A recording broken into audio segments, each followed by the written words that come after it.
Hello, and welcome to another video. Welcome to another talk. Today we're going to talk about something super interesting, something that I like to call the reverse law of attraction.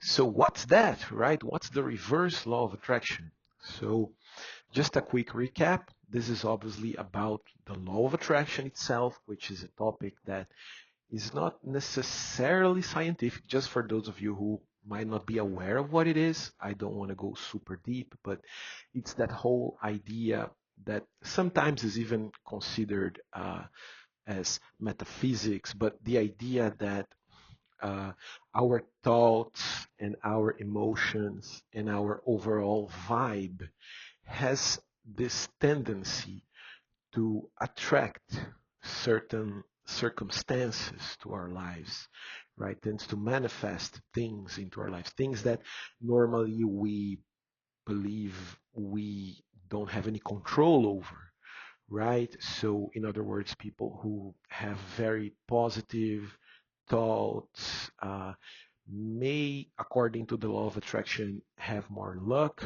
attract better circumstances. People who might be very negative, constantly thinking about bad things, might have a higher chance to attract bad experiences. Uh, Not only that, but also according to the law of attraction, it should be possible to be more specific as well. So let's say you want more money into your life, so you keep thinking about money, you keep thinking about making money, making affirmations, visualizations, and then you should be able to attract some more money into your life. So and other things as well. The way I like to think about it, and just really quick before I get to the reverse law of attraction, right? But the way I like to think about it, I love the comparison with a radio, right? So if you have a radio and you are on a specific station, on a specific frequency, you're gonna hear a certain song. But if you change the frequency, if you go to another station, you're going to hear a completely different song, even though it is the exact same radio, right? And the idea is that, we are the radio, right? And our thoughts, our emotions, our vibe is the frequency. And then we attract our experiences, which would be like the songs in the radio. Okay, so basically, according to the direct law of attraction, right? The way most people usually talk about it is okay, our thoughts, conscious or not, subconscious too, and our emotions create our experiences, attract our experiences in our life. Cool. So the reverse law of attraction, as I like to call it, it's something that I don't hear many authors talking about this, at least not this way. Only a few. I've heard about it a few times. They don't necessarily call it the reverse law of attraction, but it goes like this. If the law of attraction is true, if it is true that our thoughts and our emotions attract our experiences, then it has to be true that our experiences that we are living in our life uh, are being attracted by our thoughts and our emotions and our subconscious thoughts. Okay? So, in other words, according to the law of attraction, if something keeps happening in your life, the same kind of circumstances over and over again, that could be caused, it should have been caused by your thoughts, by your emotions. So, according to the law of attraction. And that's so important to realize because, first of all, let's say you're trying to control something or at least influence something, right? And let's say you are driving a car, for example. Of course, you have to look at the window. You have to look where you're going, right? Let's say you want to go to the right. You wouldn't just steer the wheel to the right a little bit and say, okay, assume now I'm going to the right, right? You have to look, where am I going? Like, did I turn enough? Did I steer enough for enough time? Or did I go too much, right? So you have to look where you're going. Let's say if you want to change the radio station, as I was saying, right? You think you went to the pop songs station, and then you go there, you input the frequency, you do whatever you do to change the station, and you end up listening to a lot of heavy metal, right? If you didn't want to hear heavy metal, if what you wanted was pop music, you might want to take a look. Okay, wait a minute. Did I really go to the right station? What's going on here, right? So, and sometimes in life, I have a feeling that we do have the tendency to attract the same kind of experiences over and over again. It happened to me a lot in the past. Like I, I lived most of my life in South America. I used to attract the same kind of circumstances.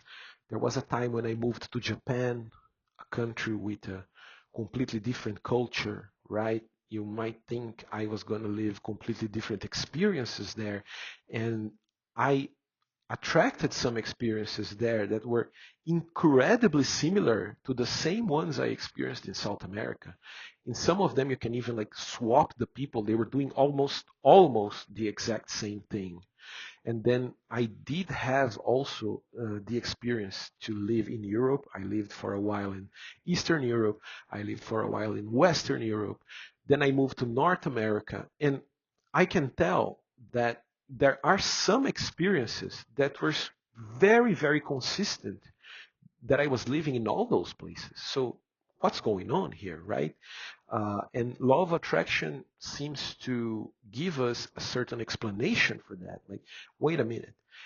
Most likely I was attracting those things because even though I was living in a completely different place, my thoughts were still the same. My subconscious beliefs were still the same. My way of thinking was still the same. So how is the reverse law of attraction useful, right?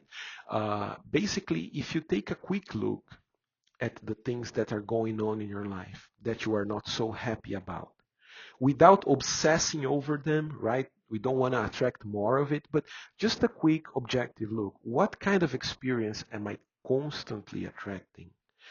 Then, based on that, you can try to create affirmations and visualizations and thoughts that are more specific, more tailored to your situation. So you can steer things a bit better based on what you are observing, right?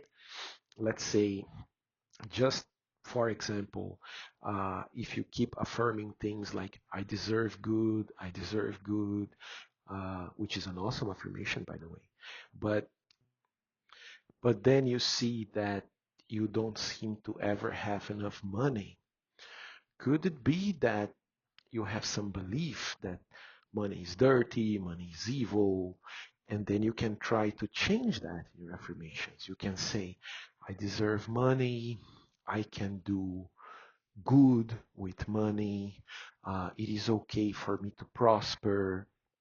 So, in other words, that, knowing where we are going, observing the things that are happening into our lives consistently, and coming from this belief, this philosophy that our experiences are attracted by our thoughts, then we can try to tailor things, try to make things more specific, more efficient for our case, right?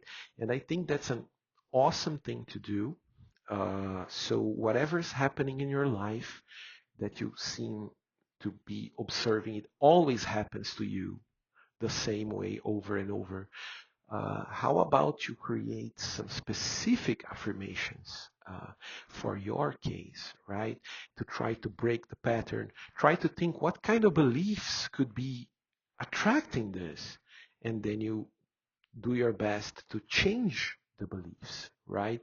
Uh, so within the law of attraction, if you believe in the law of attraction, that's a fantastic exercise to try.